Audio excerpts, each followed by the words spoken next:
como moderador, a gente vai chamar o professor Antônio Rigo, que é professor da Faculdade Bandeirantes de Tecnologia, Banditec, do IPT e do Instituto Mauá de Tecnologia, proprietário da consultoria Mundo Afora, que atua com IPv6, segurança e automação. Rigo é doutor em Engenharia de Sistemas pela Poli em 2000, mestre em Engenharia Eletrônica pelo ITA, graduado em Engenharia Eletrônica pela Escola de Engenharia de São Carlos, especialista em Governança de Tecnologia da Informação pela Fundação de Apoio ao Instituto de Pesquisas Tecnológicas do Estado de São Paulo. Como membros da mesa, também vamos chamar a professora Tereza Cristina de Brito Carvalho, que possui graduação em Engenharia Elétrica pela Universidade de São Paulo, mestrado em Engenharia Elétrica pela Universidade de São Paulo e doutorado em Engenharia Elétrica também pela Universidade de São Paulo. Possui pós-doc na área de gestão pelo MIT. Atualmente é professor doutor da Universidade de São Paulo.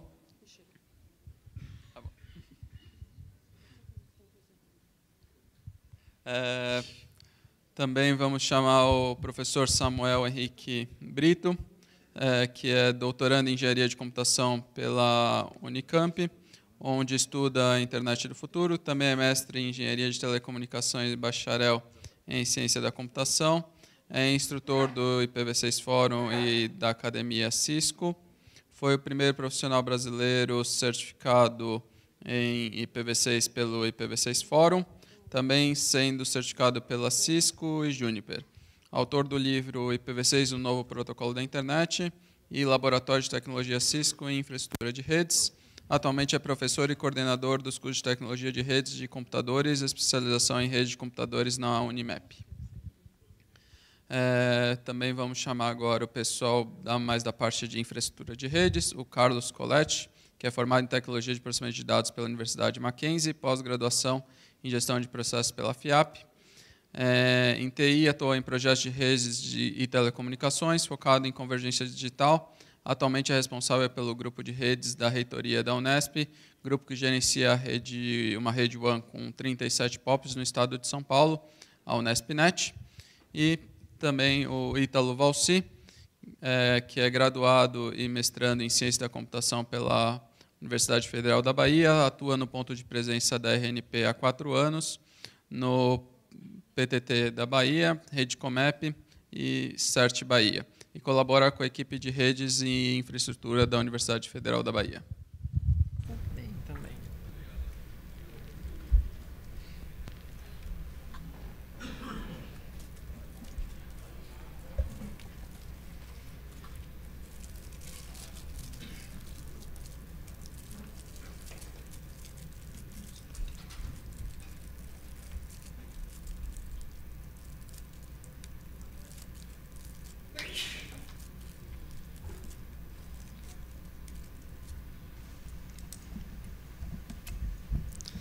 Boa tarde. Eu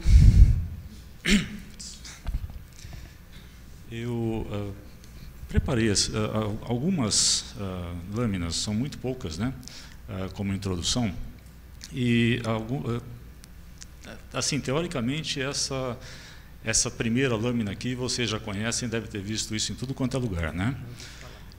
Eu coloquei essa lâmina basicamente para falar, né, da importância desse grupo que vai fazer a apresentação agora, né, o grupo das universidades, que nessa época que as redes estavam sendo desenvolvidas nos Estados Unidos, havia um intercâmbio muito grande entre universidades, né? E tendo as universidades como sendo o elo, né, de ligação com esses processos de internet, a gente conseguiu trazer a internet para o Brasil nos primórdios da internet, ou seja, a gente conseguiu estabelecer uma conexão muito forte com as entidades que estavam fazendo isso nos Estados Unidos, com as universidades dos Estados Unidos. Então, cabe a esse grupo, né, que faz hoje, né, que comanda a parte de universidades no Brasil, eles foram assim pioneiros nesse processo. E as próprias entidades que hoje organizam a internet no Brasil, elas são oriundas desses grupos, né?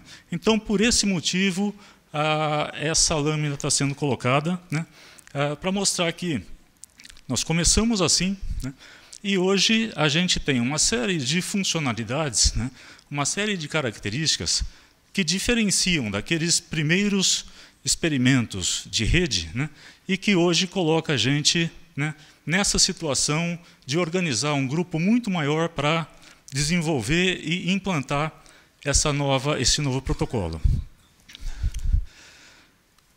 Essa outra lâmina, ela mostra um experimento que foi feito em 2006, né, em um dos eventos que foi conduzido, né, na época eu era funcionário do IPT, e nós tivemos um evento internacional onde, dentro de um auditório, nós estabelecemos uma rede com essas características. Então, o que nós fizemos na época? A nossa única forma de falar com a rede IPv6 mundial era através de uma conexão em túnel, né? Era um túnel com a RNP na época. E internamente a gente tinha uma rede, né, que era só IPv4.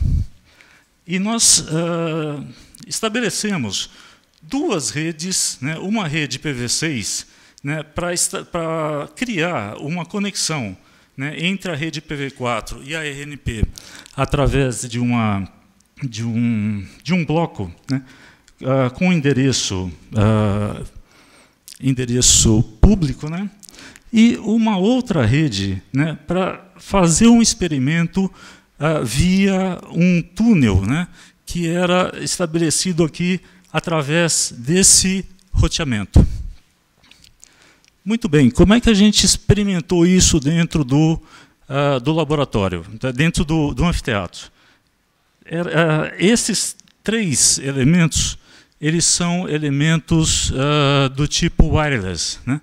E dependendo de em qual unidade wireless o usuário se conectasse, ele ou se conectaria, né, através dessa rede, ou através da rede IPv4, ou através dessa outra rede IPv6.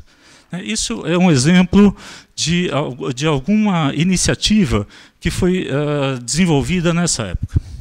Então, eu queria passar a palavra para o primeiro palestrante. Eu vou chamar o Carlos Coletti.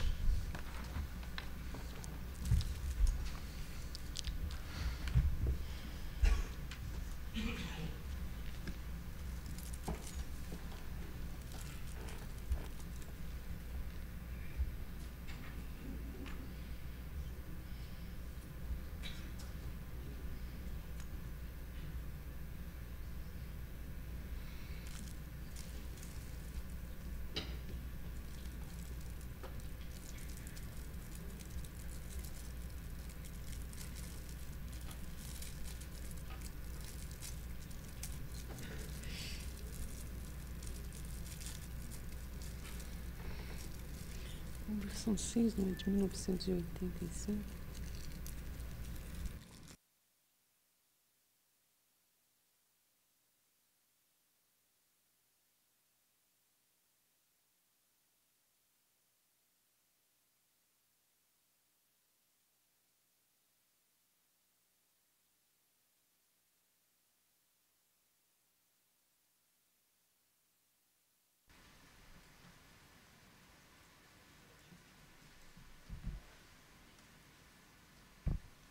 Oi, boa tarde. Bom, primeiro eu gostaria de agradecer o convite do NIC-BR, do CGI-BR. É um prazer estar aqui hoje num painel de universidades para contar um pouco da nossa experiência com o IPv6. Eu vou colocar aqui, um pouco antes de começar a contar sobre a experiência da implantação, só colocar o contexto do que é a Unesp e o tamanho do nosso problema em relação ao IPv6. E aí, em seguida, a gente começa os detalhes. Eu preparei uma timeline e depois também uma parte final contando um pouco sobre os problemas que nós tivemos na implantação. Bom, esse aqui é o mapa com as unidades da Unesp, espalhado em todo o estado de São Paulo. Então, vocês podem ver, tem unidades lá desde leste até extremo oeste da cidade, do estado. E algumas dessas cidades têm vários campos espalhados também entre elas. É uma rede de 60 mil usuários, aproximadamente. O tamanho dela, e aí todos eles espalhados pelo estado. A gente tem uma rede WAN interligando tudo. Tem aí antes a gente tinha já o IPv4 e a gente acabou tendo que ampliar. Depois vou contar um pouco mais sobre isso. E o desafio nosso é esse aqui, era implantar o IPv6 para todo esse pessoal espalhado dentro do estado de São Paulo. Bom, coloquei então o timeline, começando lá por 2009, como nós começamos a pensar na necessidade de implantar o IPv6. Estávamos já prevendo uma grande expansão dentro da nossa rede, por conta até do início da disseminação da rede sem fio. Então, nós já começamos desde aí com essa preocupação, como que vamos fazer, porque vai ser necessário IP para todo mundo. Então, a rede sem fio estava em expansão. A própria telefonia IP que nós estávamos implantando necessitaria de IP para mais de 9 mil telefones IP espalhados por essa rede toda. Então, era um problema também. E aí, como que a gente vai lidar com isso tudo? Bom, foram propostas algumas soluções. Na época, nós ainda não éramos AS, e aí nós passamos a ser. Nós pedimos a ampliação do nosso prefixo IPv4. Nós tínhamos já um prefixo grande, só que ele já estava perto da exaustão, e a gente precisaria de mais. E, junto com isso, já pedimos a aquisição do bloco IPv6. Então, isso foi o que aconteceu em 2009.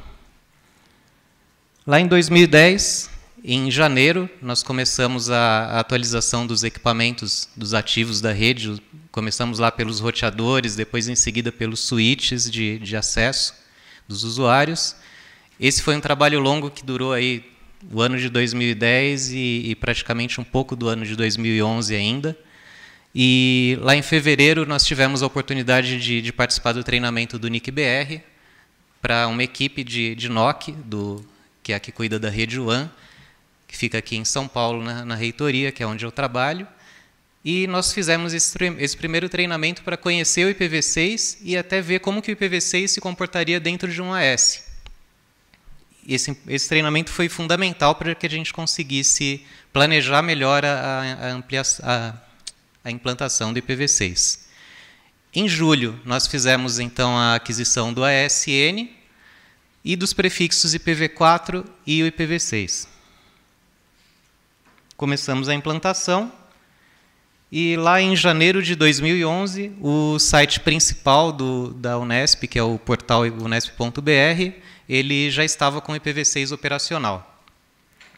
Bom, aí vocês falam, poxa, mas vocês pediram o ASN e os prefixos em julho, e em janeiro do outro ano que vocês instalaram, só que aí é aquela coisa do planejamento e também dos problemas que nós fomos detectando no meio do caminho. Equipamentos que não funcionavam, o hardware que precisaria ser atualizado. Então, até que todo esse processo tomasse corpo e conseguisse ser concluído, a gente realmente não partiu para a implantação do IPv6 dentro do nosso portal principal.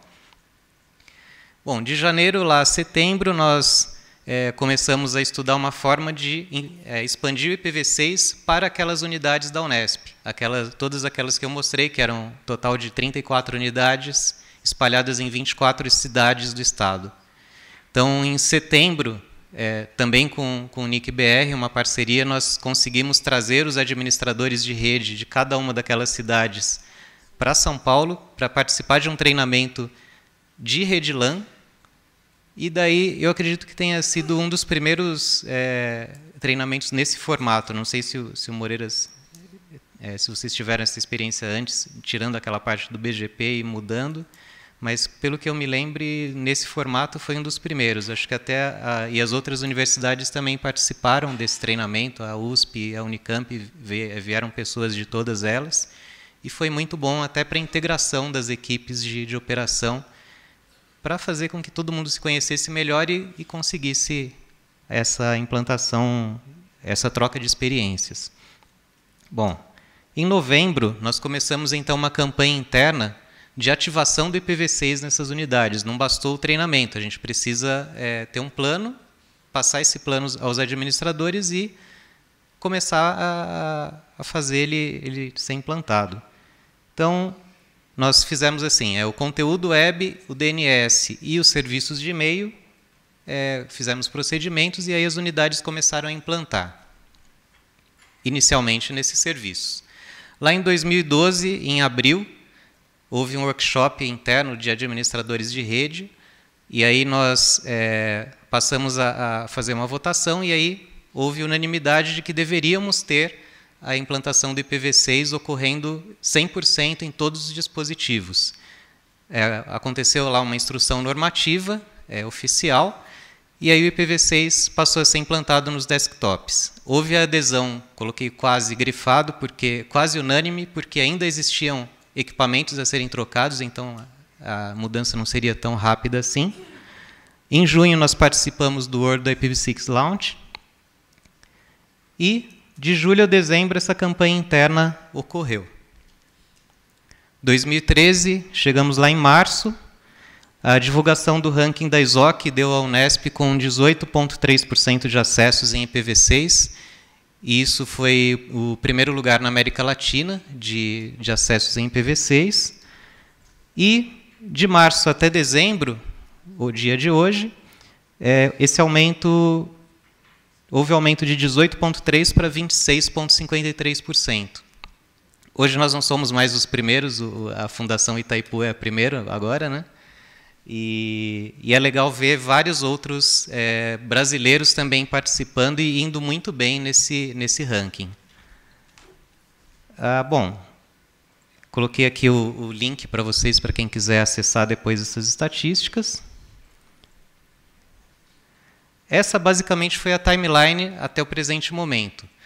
É claro que daqui para frente a gente pretende expandir mais. Nós tivemos alguns probleminhas que eu vou passar agora para vocês rapidamente. Nós encontramos muitos equipamentos sem suporte a IPv6. E aí você fala assim, poxa, mas vocês não colocaram na licitação pedindo, precisava ter suporte e tudo mais? Colocamos. Só que na hora que nós colocamos, não foi especificado exatamente o que deveria ser esse suporte. E também as documentações de fabricantes pouco falavam sobre isso.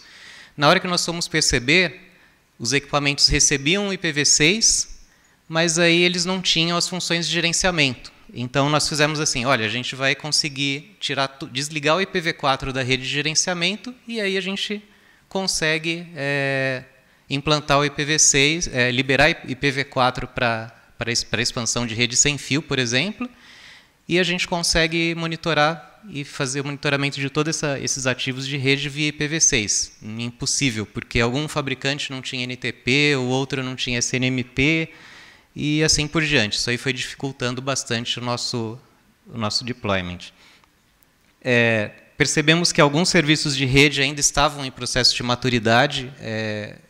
O DHCP mesmo, recentemente, que ele permitiu você associar um IP com um MAC address, e isso faz parte da nossa política de distribuição de IPs. A gente sempre mantém essa tabela para saber aonde a gente está distribuindo os nossos endereços, e isso acabou impactando um pouco. Só depois que o ISC resolveu lançar essa nova versão com essa feature que nós conseguimos dar vazão a essa implantação. E é claro que as tarefas de rotina continuaram, quer dizer, ainda precisa tomar conta dos problemas diários da administração de rede, então isso aí você precisa saber muito bem como encaixar essas tarefas de implantação no meio do dia a dia.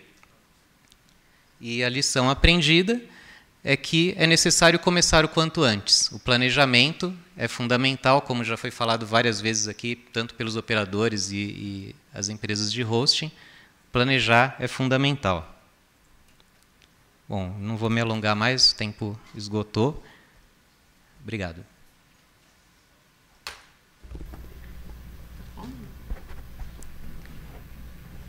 Muito obrigado, Carlos, pela sua apresentação. Eu gostaria agora de passar a palavra para o Ítalo.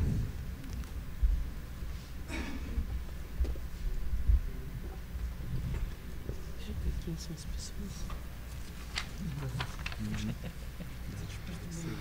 Só 3 minutos.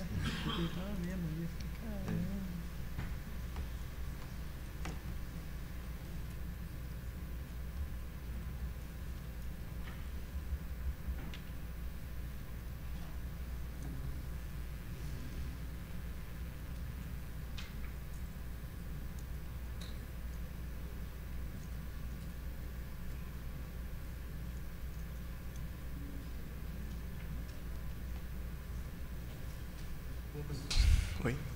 Bom, pessoal, boa tarde a todos. Eu sou Ítalo Valci.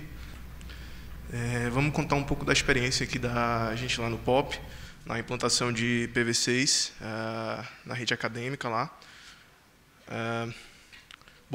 Eu sou um membro de um POP da RNP, um ponto de presença da Rede Nacional de Ensino e Pesquisa. A Rede Nacional de Ensino e Pesquisa que é responsável pela conectividade das instituições acadêmicas de pesquisa, recentemente também algumas instituições de saúde, do Ministério da Cultura, enfim. Bom, a RNP ela dispõe de IPv6 desde 98, ela participou daquele projeto piloto Sixbone, né, no Backbone Nacional. Ela possui IPv6 nativo no seu backbone desde 2001 e começou a oferecer isso como serviço para a comunidade a partir de 2005. Atualmente, todos os pontos de presença já estão preparados para atuar com IPv6. Estatísticas de 2012 mostram que a RNP já tinha aproximadamente 80 blocos /48 alocados para os seus POPs e para as instituições clientes. Atualmente, a RNP ela faz trânsito para cerca de 38 prefixos, tá? IPv6. E sobre os peerings da RNP, ela faz parte dos pontos de troca de tráfego. Atualmente, ela está em 13 pontos de troca de tráfego no Brasil, dos quais 11 está com o IPv6 habilitado. O trânsito internacional da RNP no trânsito commodity, ela tem um peering, tá? E tem peering também com as outras redes acadêmicas. Lá no ponto de presença da Bahia, a gente atua oferecendo suporte à conectividade das instituições acadêmicas e de pesquisas da Bahia. Atualmente são aproximadamente 26 instituições qualificadas, com cerca de 50 pontos de conexão ao longo do estado. A gente opera também o PTT, com cerca de 28 participantes, dos quais 8 estão ativos com IPv6 no ATM. A gente opera a rede Comep lá de Salvador, que é a Remessa, e opera um grupo de segurança. Atualmente, a gente tem alguns blocos IPv4 e um bloco /32 IPv6, que a gente tirou a AS recentemente e recebeu esse bloco do Registro BR. As instituições de pesquisa da Bahia são alocadas dentro desse bloco /32, que não tem AS também. Atualmente, a gente tem de cliente em produção com utilização de IPv6 a Universidade Federal da Bahia, que é a nossa instituição abrigo, aqui aos pés da UPOP. A UFBA ela tem um bloco /48 e 2 blocos /46. A gente tem o Instituto Federal da Bahia também, que já tem IPv6 habilitado. O IFBA, na verdade, ele participou daquele projeto piloto também, o BR Sixbone. E o POP, que é nosso dever de casa, também tem IPv6. Na verdade, o POP tem IPv6 desde 2009, quando a gente colocou IPv6 no backbone, começamos a colocar no serviço e começamos a disponibilizar para os usuários. Sobre os clientes que usam IPv6 na Bahia, algumas estatísticas. No caso da UFBA, como eu falei, ela tem um bloco /48 e são, na verdade, 2 blocos /46. A UFBA já dispõe de IPv6 na sua DMZ interna, na sua DMZ externa também, a rede de servidores. Para a Superintendência de Tecnologia de Informação, todo mundo já consegue navegar com IPv6. O departamento de computação também já tem IPv6 e a rede wireless do campus também tem suporte a IPv6. Atualmente a gente tem mais ou menos uns 200 pontos de conexão no camp, todos eles com IPv6 habilitado, distribuindo IPs naquele formato stateless com route advertisement. Já no caso do IFBA, eles têm IPv6 apenas na rede de servidores. Tá? A gente apoiou eles na implantação e tem acompanhado a evolução. Provavelmente agora, nesse ano, eles devem estar fazendo alguma coisa para implantar também no acesso IPv6. Tem mais alguns clientes que já solicitaram blocos, mas não foram atendidos ainda. Alguns porque são do interior e tem limitações de pessoal, alguns outros porque a instituição sede não é em Salvador, em outras regiões do Brasil, daí eles esperam normativas dessas instituições sedes para implantar IPv6. Algumas estatísticas, atualmente o POP tem aproximadamente 900 megabits por segundo de tráfego IPv4 no agregado, isso considerando os horários de pico. No PTT a gente tem mais ou menos 400 mega, e tráfego IPv6 é relativamente baixo, tá? Somando aí um agregado de 30 megabits por segundo. Isso se dá principalmente por conta de ter poucas redes de acesso com IPv6 na Universidade Federal e no Instituto Federal. Algumas estatísticas específicas do portal da UFBA, a gente tem aproximadamente 10 milhões de acessos por mês, dos quais cerca de 100 mil são acessos com IPv6. Esses acessos com IPv6, talvez uma grande parte deles, inclusive, é a partir do próprio AS da gente, quer dizer, são outras instituições parceiras que acessam o portal da UFBA via IPv6. E aqui, talvez, uma das grandes contribuições minhas aqui hoje, que é falar um pouco sobre as dificuldades e algumas abordagens que a gente tem usado para apoiar as instituições nessa implantação. Basicamente, a gente detectou algumas deficiências nesse processo de adoção do IPv6. Primeiro, a carência de funcionalidade para IPv6 nos equipamentos. As universidades, em particular lá da Bahia, deve ser um cenário também comum em outras universidades no Brasil, mas existem muitos equipamentos legados, antigos, com pouco suporte ou com poucas funcionalidades de IPv6. Carência de conhecimento, principalmente no interior do estado, que tem bastante instituição conectada. As equipes técnicas estão pouco preparadas e estão pouco ociosas para atender e implantar essas coisas de IPv6 lá nas suas instituições. Carência de pessoas, uma alta rotatividade. A gente capacita alguns técnicos, esse técnico passa em outro concurso e deixa a universidade e leva consigo o conhecimento que a gente agregou ao longo dos anos. E o principal deles talvez seja a questão da priorização do projeto de implantação de IPv6, que ainda não é visto como prioritário por alguns gestores de alguns data centers das universidades, lá na Bahia, no caso. Como é que a gente tem tentado endereçar esses problemas? Bom, sobre a parte de compra de equipamento, a gente tem contato com as principais pessoas que estão trabalhando na área de licitações em algumas universidades. E a gente tenta acompanhá-los e apoiá-los na especificação de equipamentos com as funcionalidades adequadas. Em particular, o RIPE ele tem um documento que descreve quais são as funcionalidades, quais são os requisitos que você tem que ter para ter a IPv6 no seu equipamento, dependendo do contexto que você quer colocar esse equipamento. Se for um equipamento de segurança, tem que obedecer a tal e tal RFC. Se for um equipamento de roteamento, tem que obedecer a tal e tal RFC. E a equipe do IPv6BR traduziu esse documento. Sempre que a gente tem contato com as equipes de licitação, a gente procura recomendá-los a utilização desse equipamento para saber especificar equipamentos que realmente suportem IPv6. Como o colega anterior apresentou, realmente é um problema. A gente tem equipamentos que dizem que suportam IPv6 e, quando você vai ver, só suporta fazer telnet para caixa. Então, é realmente muito complicado. Sobre pessoas, basicamente é treinamento. A gente tem tentado apoiar as equipes treinando-as, capacitando-as com diversos minicursos. Basicamente, a gente realiza lá um workshop de tecnologia de rede e, anualmente, a gente faz curso de IPv6 específico de IPv6. A gente conseguiu articular junto com o pessoal do IPv6BR para levar o curso de serviços IPv6 no ano passado para lá. O Moreira esteve lá agora em setembro, participando de um evento junto com o pessoal das equipes de PTT, onde a gente falou sobre o IPv6 também, uma manhã inteira dedicada para isso. Então, a gente tem investido bastante em capacitação. A gente tem participado também de algumas reuniões de planejamento junto com essas equipes de data center lá das universidades.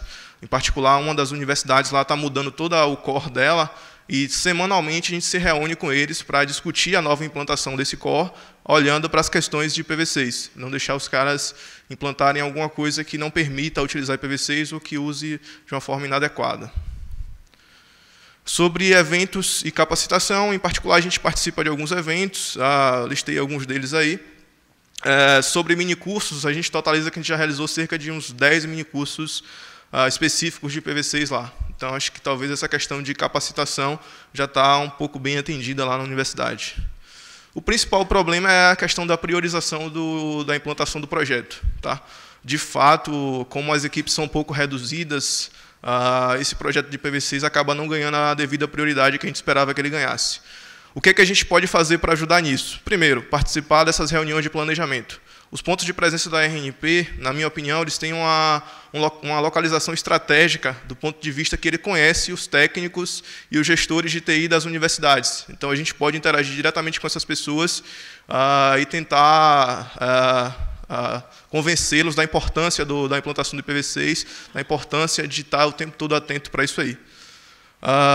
Mostrar as implicações de segurança. A gente tem agora adotado essa estratégia, né, de mostrar para o cara que se ele acha que a rede dele não tem IPv6, ele está muito enganado. Na verdade, deve ter IPv6 e o cara não está nem sabendo. Então, a gente tem trazido algumas reportagens de IPv6, mostrado que ele tem que começar a se preocupar com IPv6, inclusive por uma questão de segurança. E é isso, é um trabalho de formiguinha. É divulgar, divulgar, divulgar, tentar convencer, tentar chegar junto para eles implantarem. Aqui só algumas fotos dos eventos que a gente participou. E aqui, só para finalizar, alguns passos que a gente pretende adotar ao longo dos anos aí, tá? De realizar apresentações e treinamentos para os clientes. Cada vez mais a gente está fazendo isso e vamos tentar fazer mais. Apoiar na implantação de mais clientes, além da Universidade Federal e Instituto Federal. A gente quer levar isso até o interior também. Então, a gente está pretendendo fazer viagens específicas para apoiar o pessoal lá. Divulgar e apoiar essa tradução do documento do RIPE, que o pessoal do IPv6 fez, apoiando essas equipes de licitação para que eles possam comprar equipamentos que, pelo menos daqui para frente, já saiam com o IPv6 sendo suportado. E apoiar os clientes também nas questões de segurança, que o pessoal tem bastante dificuldade, então a gente tem uma visão privilegiada lá e vamos tentar dar o apoio o máximo que a gente pode. Tá. Obrigado. Obrigado, Ítalo. Próxima palestra vai ser a próxima apresentação, a pedido da Tereza Cristina. Ela está com a palavra. Posso falar assim também?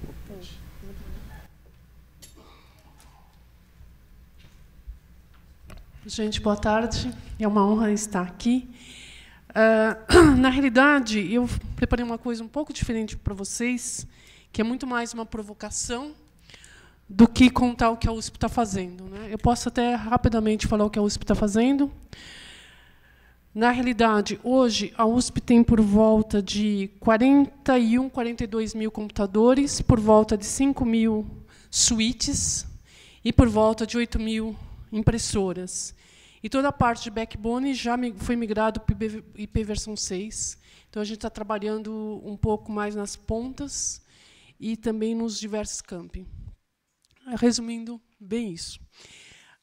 Eu queria, na realidade, fazer uma provocação mesmo com vocês, né? Se a gente for pensar na internet do futuro, o que o pessoal da internet do futuro fala que nas próximas décadas nós vamos estar preocupados com SDN, Software Defined Network, 100 GB e DMZ. São as 3 linhas de frente de internet do futuro, segundo a Internet 2. Então, eu vou falar um pouco, tentar fazer um paralelo entre SDN e IP versão 6. Tá? Não sei se todos vocês ouviram falar sobre SDN, mas eu vou trazer alguns pontos de SDN para a gente estar refletindo aqui. Então, alguns estudos hoje mostram que o número de middle box na internet já é proporcional ao número de suítes de camada 2 e camada 3. Significa que, quando a gente fala de gerenciamento de redes, a gente tem o número de middle box que a gente tem que gerenciar hoje é proporcionalmente do mesmo número de suítes 2, 3 e roteadores. Então, como middle box, a gente está falando de NAT, firewalls e gateways. E outra coisa outro número interessante que nós temos, a partir de 2012, os equipamentos de redes virtuais passou em ter um número maior do que o número de roteadores físicos. Ok? Esse último dado que eu estou dando, eu peguei da VMware. Se vocês quiserem, depois eu mando para vocês um resumo do que eu mesmo estou falando. Então, fiquem com essas duas ideias em princípio. A outra coisa que nós sabemos, que uma outra grande mudança em relação do que a gente chama de osificação da internet, uma das grandes mudanças foi a questão do MPLS, né? Então, eu sempre falo que MPLS é uma maneira de você transformar a rede internet normal numa rede conectada e conseguir jogar a qualidade de serviço. Resumindo.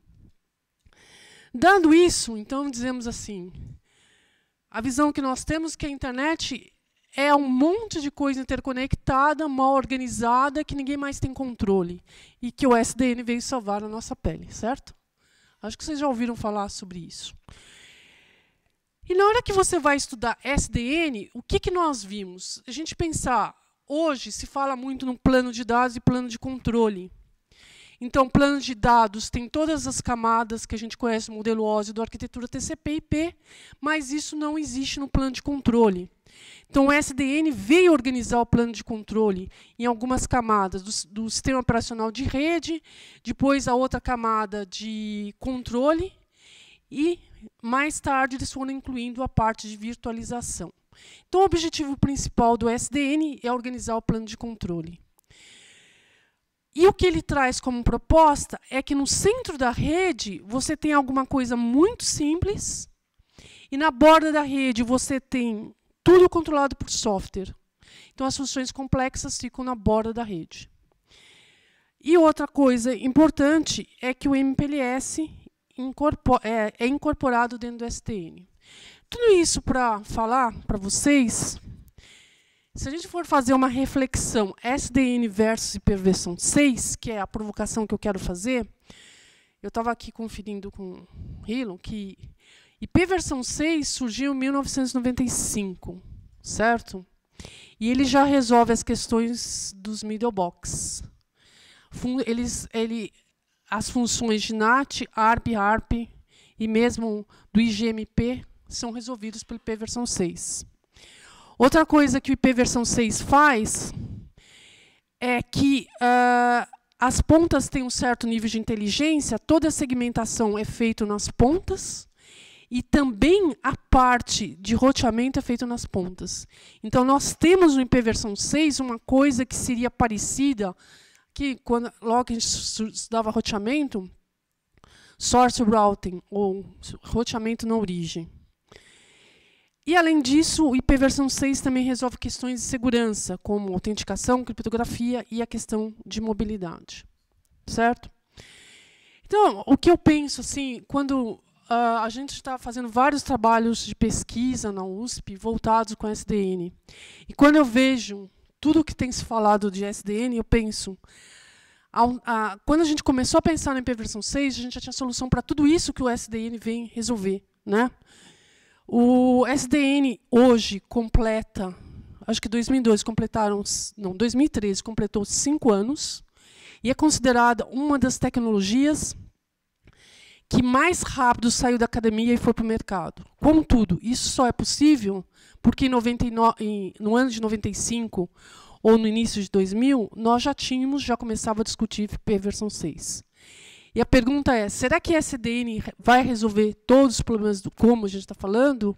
Ou IP versão 6 pode fazer uma dupla e até simplificar isso? Eu não sei se vocês já chegaram a ver, o SDN pode ser extremamente complexo. Ele tem aquilo que a gente chama dos programas de controle, que pode exigir compilação em tempo real para você pegar os programas de controle e traduzir em configuração para a rede. E pode ser extremamente complexo. Então, acho que é um compromisso, uma discussão é IP versão 6 versus SDN. Enfim, para terminar, porque eu também me passaram essa tarefa, como que a gente está preparando a universidade? Agora eu não vou falar sobre os centros de computação, eu vou falar um pouco sobre os alunos, o que a gente tem feito, né? Na realidade, hoje, a gente já tem dentro da Universidade de São Paulo um treinamento IP versão 6. O NIC-BR tem nos ajudado muito nisso.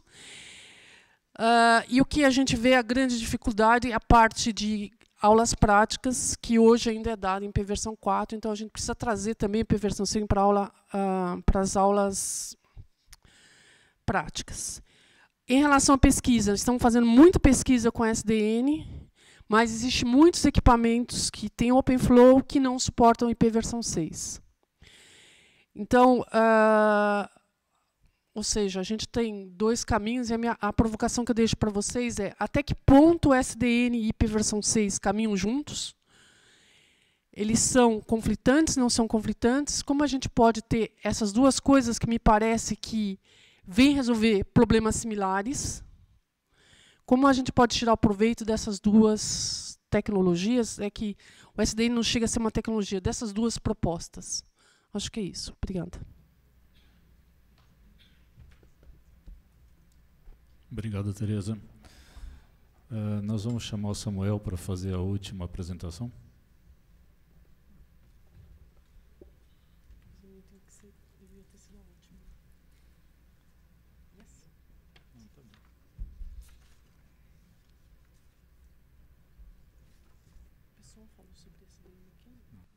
Boa tarde para todos que estão presentes. Boa tarde para os colegas da mesa.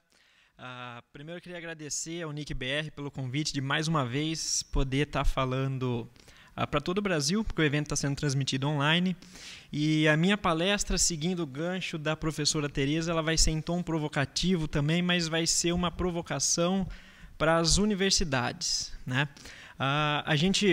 E eu vou tentar pegar um gancho nas falas de todos que tiveram apresentando suas percepções, seus insights sobre IPv6 em todos os contextos que a gente viu hoje aqui. Primeira, eu vou basicamente estar trabalhando com vocês com essa sequência, né? Eu vou falar um pouco sobre o contexto de IPv6 no mundo, eu vou passar muito rápido porque o Patara hoje já falou desse contexto para a gente, então não vou perder muito tempo nisso. E eu vou tentar focar na parte que é a mais provocativa, que é aquilo que eu gosto de chamar atenção, que é a questão do IPv6 nas universidades do ponto de vista de ensino, do ponto de vista pedagógico, né, de aprendizado, de formação. E vou contar um pouco da nossa experiência da certificação da matriz curricular dos cursos de graduação e de pós-graduação em redes de computadores da Universidade Metodista de Piracicaba, da Unimep. Só para constar, eu sou coordenador dos cursos de graduação e pós-graduação na área de redes de computadores da Unimep, e daí eu faço uma rápida conclusão. Bom, então não vou ficar aqui rediscutindo a questão de esgotamento de endereços, porque o Patara já mostrou para a gente e vários outros palestrantes já falaram, né? Mas a gente tem aí o ano de 2011 como um ano-chave, um ano importante que marcou a questão do IP, a questão da internet, a questão do IPv6. E eu gosto de destacar no contexto do ano de 2011 essa contradição que está aparecendo aí para vocês, né? Em maio de 2011, a ONU declara que a internet é um direito fundamental dos homens por conta da liberdade de expressão que a gente tem, da penetrabilidade dessa rede em escala mundial. Mas nesse mesmo ano, então, terminam os endereços IPv4 da autoridade global, da IANA, e já no mesmo ano de 2011 terminam os estoques regionais da primeira autoridade regional, que é o APNIC. Quer dizer, são dois eventos contraditórios e esses eventos contraditórios mostram a importância da gente estar fomentando, implantando, adotando, ensinando o IPv6 para que a gente possa manter a internet, então, como nosso direito fundamental, que é o que ela é. Bom, a minha apresentação, então, ela tem um viés pedagógico, né? Eu não estou aqui para apresentar estudo de caso de implantação de IPv6. Eu estou aqui para falar sobre ensino de IPv6 e o porquê que ensino de IPv6 é importante. Quando a gente fala, então, de implantação de IPv6, a gente viu em várias das apresentações de hoje que a questão do custo sempre entra na jogada, né? É a questão do custo, é a questão de suporte nos equipamentos, e de fato são dois pontos extremamente importantes, mas tem um terceiro ponto que é tão relevante quanto esses dois, né? A gente tem falado muito no sentido de pressionar as operadoras de conteúdo, os provedores de conteúdo, de que eles têm que preparar o seu conteúdo para IPv6. Ok, perfeito. A gente tem pressionado as operadoras de telecom de que elas têm que prover conectividade via IPv6. Ok, perfeito. Mas aí a pergunta que eu faço é a seguinte: dificuldade técnica de suporte em equipamento à parte e custo à parte, existe uma outra dificuldade. E a mão de obra que vai operacionalizar esse negócio? Aonde que estão os profissionais preparados para trabalhar com IPv6? Então, a gente ouviu em várias das apresentações sobre a implementação do IPv6, seja nas universidades, em empresas, em outras instituições, que todas elas, de alguma forma, tiveram uma atuação muito próxima do NIC-BR com os treinamentos de IPv6 deles, por sinal, um trabalho muito bem feito, disseminado no Brasil inteiro. Mas o NIC-BR sozinho não pode assumir a responsabilidade de ensinar IPv6 para o Brasil inteiro. Aonde estão as universidades nesse processo? Quem é o formador da mão de obra que vai operacionalizar essa tecnologia? Então, cadê a participação das universidades nesse processo? Elas têm que entrar também nesse processo. É tão importante quanto, né? E essa abordagem atual de que a gente prepara o camarada para operacionalizar IPv4, mas não o IPv6, não dá mais para acontecer. E eu costumo dizer, e eu sou taxativo, e eu sou firme, e eu bato nessa questão, não ensinar IPv6 é não ensinar redes de computadores. Simples assim. Não é uma tecnologia de um fabricante. É uma tecnologia fundamental que mantém a internet funcionando.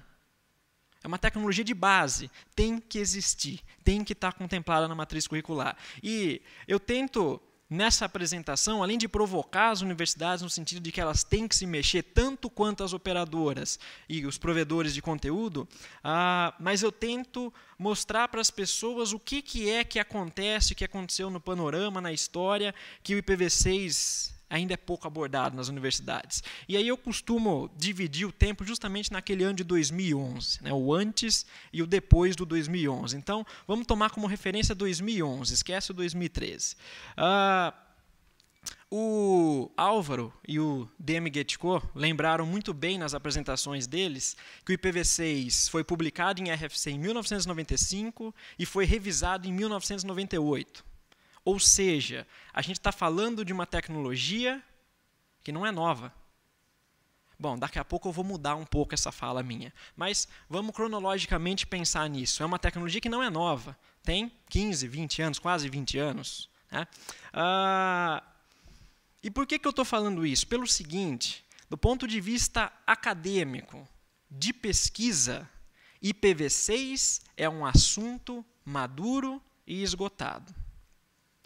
E, às vezes, as pessoas ficam bravas com a minha fala, mas se a gente olhar hoje, mais uma vez pegando o gancho na fala da professora Tereza, né, quais são as linhas de pesquisa mais importantes que a gente tem quando a gente olha para a internet do futuro, a gente vai cair basicamente em duas vertentes. Software Defined Networks, SDN, que a professora Tereza abordou, e redes orientadas a conteúdo.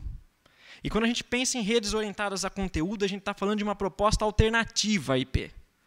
Alternativa. A gente está falando de algo diferente de IP. Por quê? IP não é mais inovação academicamente. E, por conta disso, quando a gente olha para aquelas universidades que têm foco em pesquisa, há uma desmotivação, um desinteresse natural em fomentar, em desenvolver o assunto IPv6, porque não é mais algo inovador. Não vai gerar publicações relevantes nos congressos mais importantes que a gente tem internacionalmente. E isso, mais uma vez, casa com a fala do Álvaro, quando ele disse que existe uma certa dificuldade em trazer os professores, os acadêmicos, para discutirem e para trabalharem no processo de escritas de RFC.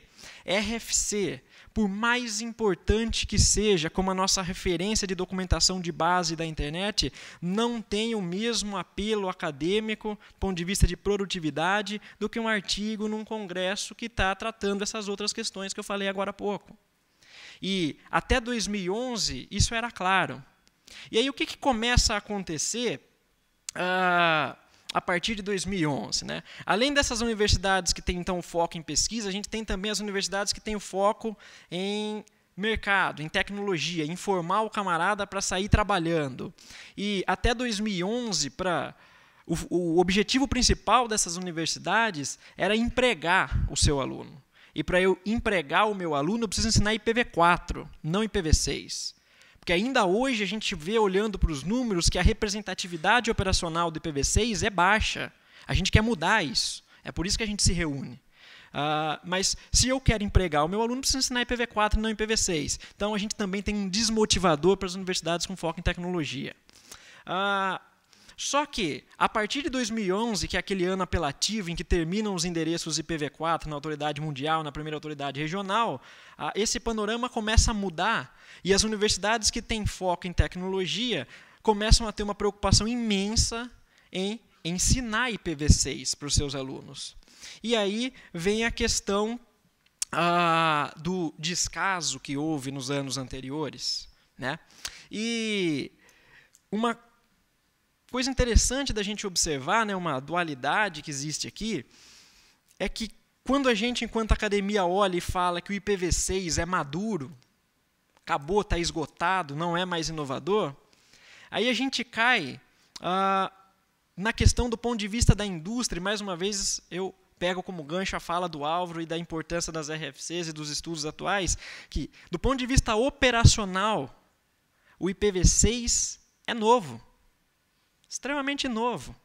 É nebuloso em vários aspectos. É por isso que a gente se reúne e mostra esses aspectos. Tem uma nebulosidade ainda enorme do ponto de vista industrial. Então a gente tem esse conflito natural entre a academia e a indústria, só que a gente chegou num momento em que não cabe mais esse conflito. É hora da gente pegar um novo caminho e agora a gente enxerga que o IPv6 passa a ser evidenciado novamente, não só do ponto de vista tecnológico, mas a gente enxerga que estão sendo resgatadas algumas linhas de pesquisa em relação ao IPv6 e ele começa a se tornar notório novamente, pelo menos é essa a expectativa que eu tenho. Eu espero que seja esse o caminho para onde a gente está indo. Eu já estourei o meu tempo, eu vou só fechar rapidinho, falando um pouco do que aconteceu na Unimap, por que o NIC-BR me convidou para estar falando da experiência da universidade, da Unimap. A Unimap, em fevereiro de 2013, se tornou a primeira universidade brasileira a ter sua matriz curricular certificada pelo IPv6 Fórum, em relação ao conteúdo de IPv6 que ela ensina para os seus alunos. E eu tenho um receio muito grande daquela abordagem tradicional de ensino de IPv6, né, em que você diz para o aluno, IPv6 agora tem 128 bits, ele é escrito com algarismos hexadecimais, você agrupa em blocos de 16 bits, separa por 2 pontos, mas é a mesma coisa que o IPv4, tá bom? Só mudou o formato do endereço. Vamos voltar para o IPv4. Não é. Isso é um erro. E grave. Por que isso é um erro grave? Porque isso vai colocar na cabeça do aluno que o IPv6 é só uma transposição do IPv4 e que só mudou o formato do endereço. E não é. A gente aqui sabe que não é assim, né? O modus operandi do IPv6 é diferente.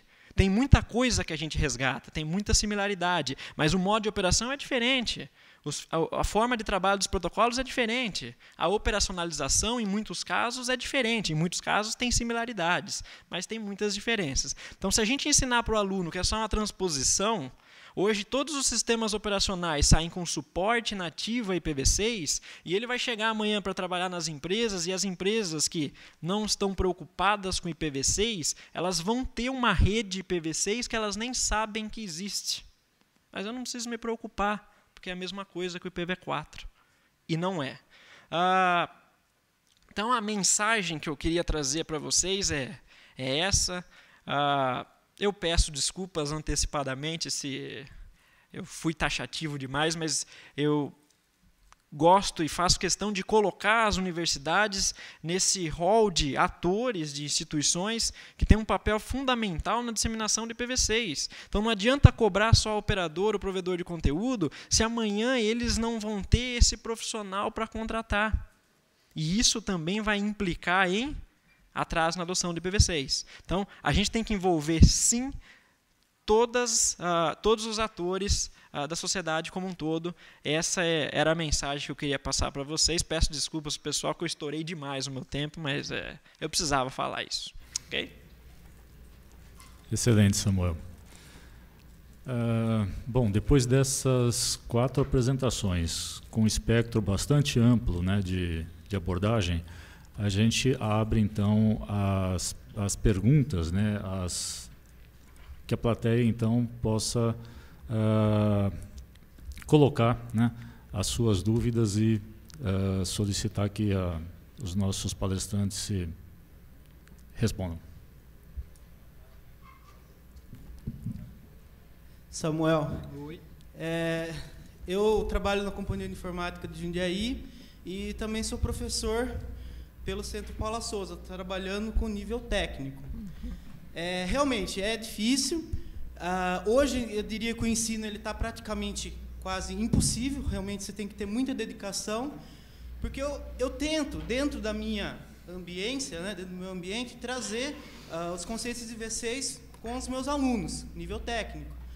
Só que fica muito difícil chegar lá, porque os caras não conseguem entender quanto é 2 elevado ao quadrado, 2 ao cubo. Eles não conseguem fazer a diferenciação entre isso. Então, o que eu percebo? A base, lá atrás, está sendo comprometida. Então, chega nesse momento, a gente vê que o buraco é muito mais embaixo do que só o IPv6, né? E agradeço pela... né, a exposição que você colocou e estou contigo. Eu acho que a gente tem que tentar, mesmo sendo, né, uma agulha no palheiro, a gente tem que começar a ajudar o NIC realmente a desenvolver. E eu estou tentando fazer esse trabalho, mas que eu conheço dentro da área minha de atuação lá no nível técnico acaba sendo só eu, então fica complicado mesmo. Não sei quais seriam as considerações de vocês, se teria alguma dica, um caminho por onde seguir.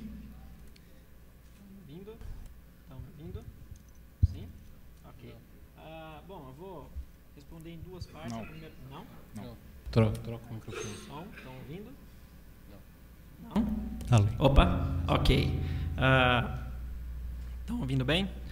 Eu vou dividir em 2 partes. A primeira parte vai ser rápida, porque eu acho que nem compete a nossa discussão aqui, mas quanto à questão da deficiência do ensino de base, isso daí não tem relação direta com o IPv6. O camarada que não tem educação de base não vai aprender IPv6, não vai aprender IPv4, qualquer que seja a tecnologia, você vai ter uma dificuldade enorme de ensinar. Então, aí é um tema de discussão de outros fóruns que envolvem o Ministério da Educação, enfim. Mas vou pegar um gancho aqui. Como eu tive pouco tempo para fazer a minha apresentação, não deu para eu falar tudo que eu queria do aspecto pedagógico, mas o que é que eu queria transmitir com a minha mensagem em relação às universidades? Não basta só os conselhos de curso decidirem eu quero ensinar IPv6, então eu vou ter iniciativas isoladas de determinados professores, eles vão lá e ensinam IPv6. Tem que haver o envolvimento de todo o colegiado e eu entendo, e agora isso é uma percepção minha, que não dá para fazer isso sem que haja uma reestruturação da matriz curricular do curso. Você tem que repensar a sua matriz curricular. Por que eu estou falando isso? Agora é uma visão pessoal, né? Você aproveitar a matriz que você tem hoje, a estrutura que você tem hoje, as disciplinas que você tem hoje, e inserir conteúdo novo, não funciona. Por que não funciona? Vou pegar um exemplo. Tem uma disciplina lá que chama arquitetura TCP/IP, ou arquiteturas de redes de computadores, enfim, qualquer que seja. Quando ela foi pensada na época para ter uma carga horária X, qualquer que seja essa carga horária, 68 horas, por exemplo, a ementa contemplava IPv4. E aquela carga horária foi pensada para esse conteúdo. Então não adianta eu querer, nessa carga horária, colocar esse conteúdo e mais esse conteúdo, porque não vai dar certo. E muitas vezes a coisa não vai casar. Então é por isso que eu penso que tem que existir uma reestruturação do curso, num primeiro momento, até talvez no sentido de separar as disciplinas, que foi o que a gente fez no Unimap. Então a gente tem uma disciplina voltada especificamente para IPv6, e a essência dessa disciplina é a exigência do Fórum Internacional, que em síntese é o curso do NIC-BR. Então, se a gente pode colocar o curso do NIC-BR, entre aspas, né? É claro que não é o curso do NIC-BR, mas se eu posso pegar esse conteúdo que o NIC-BR sabe que é importante e dissemina no Brasil, e se eu posso colocar isso na matriz curricular de todos os cursos de computação de todas as universidades do Brasil, Vocês não concordam comigo que o aluno já vai sair com essa competência? Vocês percebem? Isso vai facilitar enormemente a vida do NIC-BR. Por quê? Eles tentam, de todo que é jeito, fazer esse trabalho de alcançar o Brasil todo, mas é difícil. Ok? Só um minutinho. Eu queria pedir para se a professora Tereza podia comentar esse assunto também. Eu gostaria de saber muito sobre a sua opinião sobre se é possível ou não incluir o assunto IPv6 nos cursos tradicionais, sem mexer na grade, sem vir alguma coisa do MEC de cima para baixo. Então, eu acho que esse que é o ponto, né? Eu estava falando aqui com ele. Um engenheiro na escola politécnica tem por volta de 80 cursos. 3 cursos são de redes. Eu estou falando de engenharia de computação. Então, você vê a porcentagem, não tem como o conselho falar que 3 cursos têm que ser de redes. Então, isso tem que ser uma coisa natural. Então, por exemplo, no nosso caso, o curso de teórico de rede já tem IP versão 6. Mas tem que ser uma coisa, não acho que de conselho, tem que ser do professor para frente. Mas, na minha opinião, existem outras questões mais graves. Esse semestre eu estou dando rede para os alunos não conseguem entender camada do modelo OSI. Porque eles não têm mais, esse negócio da gente ficar conectado, essa juventude de hoje, não consegue mais fazer abstração. Eles querem tudo concreto. Então, nós temos... O ensino de redes passa por problemas muito maiores do que IP versão 6, na minha opinião. Então, a gente teria que rever como ensinar redes. Essa é a minha opinião. E isso passa de cada professor da cadeira de redes. IP versão 6 passa a ser uma das coisas que tem que estar mais... eu não sei, esse semestre eu entrei em crise na Poli. É verdade. Toda vez que eu ia dar aula, eu tinha vontade de chorar, porque eu entrava, os alunos não conseguiam entender o que é modelo OSI. Por quê? Pela dificuldade de abstração. Então, a gente tem que mudar o nosso ensino. Eu acho que a coisa é um pouco antes do IP versão 6. Mas isso é muito pessoal, né? Não sei. É a minha experiência. Oi. Minha pergunta, na verdade, acho que é parecido com o que o Moreira Zatelli iniciou a pergunta. Se não, o governo, talvez, não devesse incluir alguma coisa do tipo assim, na disciplina, na grade, né, o IPv6. Se não seria algo que o MEC realmente tivesse que intervir. Então, isso pode acontecer, mas eu acho que isso depende dos professores, entendeu? Talvez, não sei o que eu sei que os cursos do NIC-BR são fantásticos. Talvez uma coisa que ajudasse muito é começar a oferecer alguns vídeos de ensino à distância voltados para a gente começar a acelerar essa demanda, entendeu? Ou seja, eu não aprendi IP versão 6, eu aprendi IP versão 4, então como que eu faço um curso online? É uma maneira de a gente começar a diminuir esse gap, na minha opinião. Mas não tem como o MEC interferir nisso, isso não faz sentido, porque o professor da universidade ele tem que ter autonomia sobre o currículo. Então, a gente tem que trabalhar em cima do professor. Essa é a minha opinião, né? Óbvio que é a opinião de universidade pública. A universidade privada é um outro horizonte. Mas, se a gente for fazer isso de cima para baixo, o professor não faz, gente. Não faz. O professor ele acha que se acha, entendeu? Não faz. Gente... É uma pena que a gente tenha que encerrar essa sessão, uma sessão que está praticamente começando a se discutir uma coisa tão importante. Mas talvez a gente tenha que montar um outro evento para discutir especificamente isso. Eu agradeço, o nosso tempo terminou, né? Eu agradeço a participação de todos e eu gostaria então de devolver a palavra para o NIC-BR para próxima sessão. Só uma salva de palmas, então, para todos os panelistas. Obrigado pela participação de vocês.